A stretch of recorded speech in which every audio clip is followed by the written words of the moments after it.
Hello, നമസ്കാരം ഏട്ടാ. എല്ലാവർക്കും സുഖമല്ലേ? നമ്മുടെ ഈ കഴിഞ്ഞ ദിവസത്തെ വീഡിയോ കഴിഞ്ഞപ്പോൾ ഇറങ്ങി കഴിഞ്ഞപ്പോൾ എന്നെ കുറച്ച് സ്റ്റുഡൻസ് വിളിച്ചു ഇവിടുത്തെ. അതായത് എൻ്റെ നല്ലവരായ സ്റ്റുഡൻസ്, ഫ്രണ്ട്സ് എന്ന് വേണം പറയാനായിട്ട് അവരെ. കാരണം നമ്മുടെ എല്ലാ വീഡിയോസും വളരെ ക്ലോസ് ആയിട്ട് കാണുന്ന ആൾക്കാരാണ്.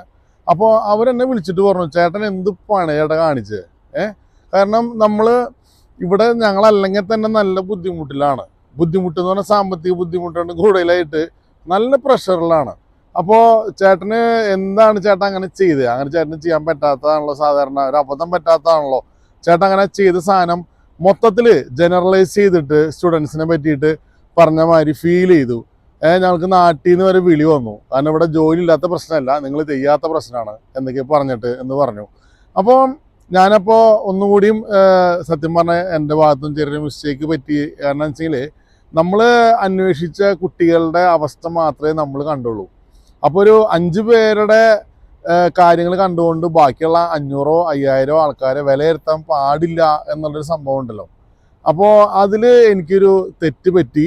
അപ്പോൾ ഞാൻ അവരോട് സംസാരിച്ചു. കാരണം നമ്മുടെ പിള്ളേരാണ്, അതിൻ്റെ പേരിൽ വേറെ അവർക്ക് അച്ഛനൊന്നും ഉണ്ടാക്കിയില്ല, അത് തെരുവൊന്നും വിളിച്ചില്ല. പകരം ചേട്ടാ അത് നമുക്ക് വിഷമമായിട്ടാന്ന് പറഞ്ഞു. കാരണം ഞാൻ ആ പറഞ്ഞ പോയിന്റ്, അതായത് കുട്ടികൾക്ക് ഇപ്പോൾ അങ്ങനെ കുറച്ച് ബുദ്ധിമുട്ടി ജോലി ചെയ്യണം, അതിന് പറ്റില്ല എന്നുള്ളൊരു സംഭവിക്കും പറഞ്ഞതിന്. അപ്പോൾ അവരെ വീഡിയോ അവസാനം വരെ കാണുന്നതുകൊണ്ടാണ് സത്യം പറഞ്ഞു കഴിഞ്ഞാൽ അവർക്ക് ഈ കാര്യം മനസ്സിലായത് തന്നെ. പക്ഷേ അപ്പം ഞാൻ അതിനകത്ത് നിങ്ങളോട് വീണ്ടും പറയണേ, മക്കളെ, ഞാൻ നിങ്ങളൊരിക്കലും അങ്ങനെ അടപടലം നമ്മൾ പറഞ്ഞതല്ല. നല്ല കുട്ടികളുണ്ട്, നല്ല രീതിയിൽ കഷ്ടപ്പെട്ട് പണിയെടുക്കുന്നവരുണ്ട്.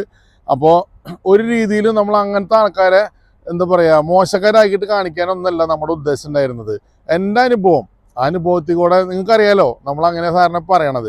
അപ്പോൾ അങ്ങനൊരു പറ്റിയതാണ്. നിങ്ങൾക്ക് വിഷമമായതിന് ഞാൻ അപ്പാപ്പൻ മാപ്പ് ചോദിക്കുന്നു കേട്ടോ.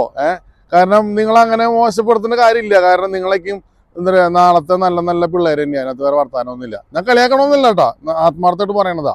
കാരണം നിങ്ങളിത് പറയാനുള്ളൊരു മനസ്സ് എന്നോട് കാണിച്ചു. ഞാനപ്പോൾ അത് തിരുത്തുക എന്നുള്ളതാണ്. നമ്മുടെ ഭാഗത്ത് തെറ്റ് പറ്റിയെന്ന് തോന്നി കഴിഞ്ഞാൽ നമ്മൾ തിരുത്തണം, അല്ലേ? അതാണ് ഒരു മനുഷ്യൻ്റെ ഒരു ധർമ്മം. അപ്പോൾ അതുകൊണ്ട് നമ്മളെ തിരുത്താണ്. നിങ്ങൾക്ക് വേറെ രീതിയിൽ ബുദ്ധിമുട്ട് മാനസികമായിട്ടുണ്ടായിട്ടുണ്ടെങ്കിൽ നിങ്ങളത് വിട്ടേക്കുക.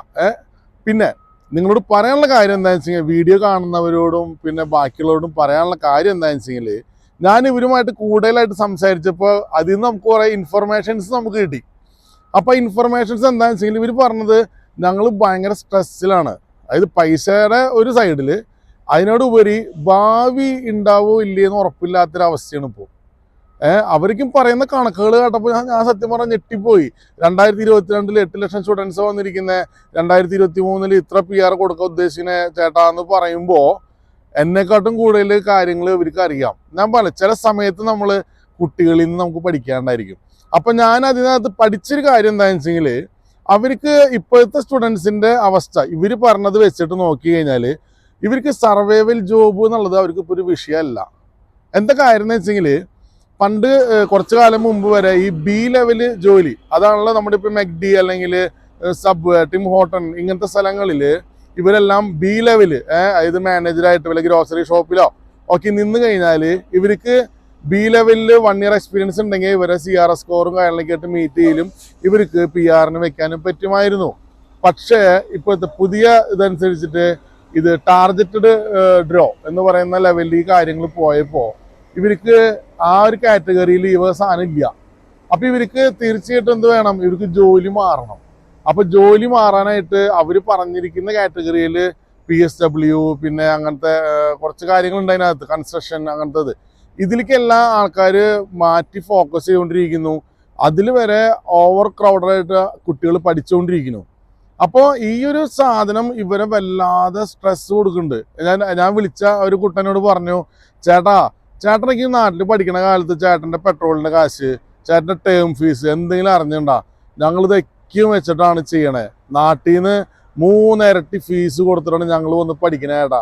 ഇപ്പം എല്ലാം കഴിഞ്ഞപ്പോൾ നമ്മളൊരുമാതിരി കറിവേപ്പില പോലെ 2ാം കെട്ടിലുണ്ടായ മാതിരിയുള്ള പരിപാടിയാണ്. അപ്പോൾ ചേട്ടനെങ്കിലും അതൊന്ന് മനസ്സിലാക്കണമായിരുന്നു എന്ന് പറഞ്ഞവൻ. അപ്പോൾ അതെനിക്ക് സത്യം പറഞ്ഞാൽ എനിക്കും ഒരു വിഷമം തോന്നി. കാരണം നമ്മൾ അങ്ങനെ ഉദ്ദേശിച്ച് പറഞ്ഞതല്ല. നമ്മളെ വീഡിയോയിൽ പറയാൻ ഉദ്ദേശിച്ചത് എന്താ വെച്ചാൽ, കാര്യം കുറച്ച് ബുദ്ധിമുട്ടും കാര്യങ്ങളൊക്കെ ഉണ്ടാവും, നിങ്ങൾക്ക് ഒന്ന് പിടിച്ചു നിൽക്ക്, പിന്നെ കുറച്ചൊന്ന് ഹാർഡ് വർക്ക് ചെയ്യാണ്ട് നിങ്ങൾക്കൊന്നും നേടാൻ പറ്റില്ല. ഇതൊക്കെയാണ് നമ്മൾ പറയാൻ വെച്ച കാര്യങ്ങൾ. പക്ഷെ പറഞ്ഞു വന്നപ്പോൾ വയസ്സാവല്ലേ അപ്പാപ്പനല്ലേ അപ്പോൾ അങ്ങനെ അതായത് ഇപ്പോൾ നമ്മൾ കഴിഞ്ഞ വീഡിയോയിൽ ഡോപ്പോമൈൻ എന്ന് പറയുന്ന സാധനത്തിന് ഞാൻ ഡോക്കോമിൻ എന്ന് പറഞ്ഞു. ഒരു സ്ക്രിപ്റ്റ് ചെയ്തുകൊണ്ടിരിക്കുമ്പോൾ സിയും പിയും മാറിപ്പോയതാ. പിന്നെ എനിക്ക് വേണമെങ്കിൽ അതിനെ ന്യായീകരിക്കാം. അതായത് നിങ്ങൾ അവസാനം വരെ ഇത് ശരിക്കും കാണുന്നുണ്ടോ എന്ന് ചെക്ക് ചെയ്യാനാണ്. അല്ലാണ്ട് എനിക്ക് തെറ്റ് പറ്റിയതല്ല എന്നൊക്കെ വേണമെങ്കിൽ പറയാം. പക്ഷെ തെറ്റ് പറ്റിയത് തന്നെയാണ്. അപ്പോൾ അതുപോലെ തന്നെ ഈ കുട്ടികളുടെ കേസിലാണെങ്കിലും ഒന്ന് ഉറക്കെ നിലവിളിച്ചിരുന്നെങ്കിൽ, അവളൊന്ന് കരഞ്ഞിരുന്നെങ്കിൽ, ഞാൻ ഉണർന്നതിന് മാധവൻ കുട്ടി എന്ന് പറയണ പോലെ കുട്ടികൾ ഉണർന്നു, നമ്മളോട് കാര്യം പറഞ്ഞു, നമ്മളത് സ്വീകരിച്ചു. അപ്പോൾ ഇങ്ങനത്തെ തെറ്റുകളേക്കും പറ്റാം. തെറ്റുകളായി പറ്റാത്തൊരാരുള്ളേ മനസ്സിലായി. ഇപ്പൊ എന്നോട് സംസാരിച്ചുകൊണ്ടിരിക്കുമ്പോൾ തന്നെ അവർ കോൺഫിഡൻസ് ഇട്ട് തന്നെ വിളിച്ചത്. ഞാനപ്പോ കമന്റിൽ തമാശക്ക് ചോദിച്ചിട്ടുണ്ടായിരുന്നേ, തല്ലാനാണോ എന്തിനാന്നറിയില്ല എവിടെ താമസിക്കണേന്ന് ചോദിച്ചപ്പോ സത്യം പറഞ്ഞാൽ അത് അറം പറ്റിയ പോലെ എന്തേലും തല്ലിയില്ല. അവര് വളരെ സ്നേഹപൂർവ്വം തന്നെ കാര്യങ്ങൾ പറഞ്ഞു, ചേട്ടത്തിക്കാണ് അവസ്ഥകള്. അപ്പോൾ നമ്മളേക്കെന്ന് പറഞ്ഞാൽ ഇപ്പോൾ സർവൈവൽ ജോബ് അത്യാവശ്യം കിട്ടാനായിട്ടൊക്കെ ഉണ്ട്, അതുകൊണ്ടാണ് ഒരു പക്ഷേ ആ കുട്ടികൾ അങ്ങനെ പറഞ്ഞിട്ടുണ്ടായിരിക്കുക എന്ന് പറഞ്ഞു. പിന്നെ നമ്മുടെ വീഡിയോയുടെ താഴെ ഓൾറെഡി പലരും ചോദിക്കുന്നുണ്ട്. അപ്പം ഞാൻ ഫ്രീ ടൈം കിട്ടാത്തതുകൊണ്ടാ. നമ്മളിപ്പോൾ ട്രിപ്പിൻ്റെ ഉള്ളിലാ അല്ലേ, ഇവിടെ വണ്ടിയോടെ കിടക്കുന്നുണ്ട് കണ്ടാ, ആ നീലവണ്ടി. ഏത്? ഈ നീലവണ്ടി, ഈ വണ്ടി. അപ്പോൾ ഇതിനുള്ളിൽ കൂടെ ഇവരിത് പറഞ്ഞപ്പോൾ ഞാനോട് പറഞ്ഞു, മക്കളെ ഇന്ന് രാത്രി 12 മണി കനഡിയൻ സമയം, നിങ്ങൾ കുറിച്ച് വെച്ചോ, ഞാനിത് മാറ്റി പറയും. അപ്പോൾ അങ്ങനത്തെ പ്രശ്നം നമുക്കൊന്നുമില്ല. തെറ്റ് പറ്റിയെന്ന് വെച്ചെങ്കിൽ തെറ്റ് പറ്റി. ലേലു മനസ്സിലായില്ലേ? വേറെ വർത്താനമൊന്നുമില്ലാന്ന്. അപ്പോൾ നമുക്ക് മറ്റൊരു വീഡിയോ വീണ്ടും കാണാം കേട്ടാ. ഇന്നത്തെ വീഡിയോ തൽക്കാലം ഈ ഒരു മാപ്പപേക്ഷയിൽ അങ്ങോട്ട് പോട്ടെ. അതിനോടൊപ്പം തന്നെ കുറച്ചൊരു അറിവും. ഇപ്പോഴത്തെ പിള്ളേർക്ക് ഇവിടെ കൂടുതൽ സ്ട്രെസ് വരുന്നുണ്ട്. അപ്പം നാട്ടിൽ നിന്ന് വരാൻ നിൽക്കുന്നവരാണെങ്കിലും ഞാൻ വീണ്ടും പറയാണ്, ഇങ്ങനത്തെ സ്ട്രെസ്സൊക്കെയാണ് നിങ്ങൾ കാത്തിരിക്കുന്നത്. കാരണം PR കിട്ടുമോ എന്നുള്ളത്. കാരണം നമ്മുടെ പിള്ളേർ ഇവിടെ വന്നിട്ട് പഠിച്ചിട്ട് വലിയ വലിയ ഡോക്ടറേറ്റ് എടുക്കാനുള്ള ഇങ്ങോട്ട് വരണേന്ന് നമുക്കറിയാം. അപ്പോൾ നമ്മുടെ ടാർഗറ്റ് മെയിനായിട്ട് എന്തുട്ടാ ഈ PR കിട്ടണം എന്നുള്ളതാണ്. അവിടേക്ക് എത്താൻ പറ്റാണ്ടിരിക്കുക എന്ന് പറയുമ്പോൾ തീർച്ചയായിട്ടും ഒരു വിഷമം ഉണ്ടാവുമല്ലോ. പിന്നെ ബാക്കി കണക്ക് ഞാൻ പറയണില്ല, കാരണം കണക്കുകൾ കേട്ടാൽ നിങ്ങൾ ഞെട്ടും. അതുകൊണ്ട് ഞാൻ ആ കണക്കുകളൊന്നും പറയണില്ല. അപ്പം നമുക്ക് പിന്നെ കാണാട്ടാ. ശരി എന്നാ.